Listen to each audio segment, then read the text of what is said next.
Marami ang humanga sa Lakers General Manager na si Rob Pelinka kung papaano nito binuo ang roster nila para sa paparating na season.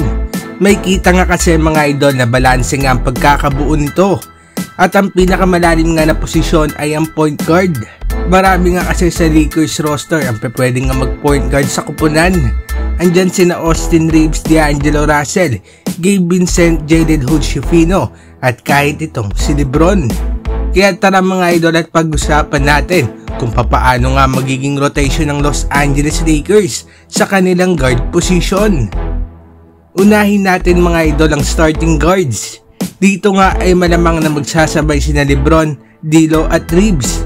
Tatlong players nga na mataas ang IQ at mga solid na facilitator.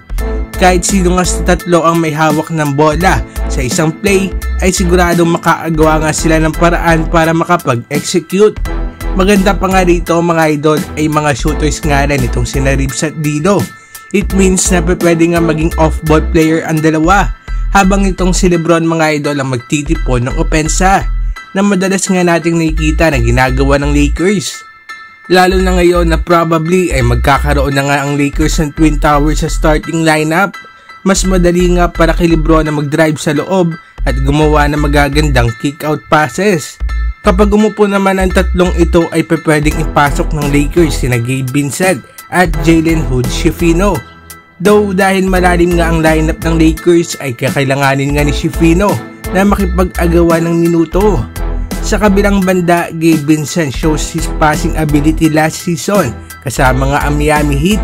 At tulad nga ni D'Lo ay kaya nga rin mag-provide ng spacing ni Vincent dahil nga sa matinig nitong tres. Sa lalim nga ng rotation ng Lakers ay maraming combination ang pwede nga nilang gawin. Na kay Coach Darvingham na nga lang yan kung paano niya ito i-maximize para maging successful ang kupunan. Pero kung sa lineup nga ang usapan ay job well done nga para sa Lakers GM na si Rob Pelinka. Ano masasabi ninyo dito mga idol? Agree ba kayo na malalim talaga ang Lakers guard rotation? Magkomento sa baba at ating babasahin yan. Huwag kakalimutan na mag-like and subscribe para sa iba pang balitang NBA. Maraming salamat po.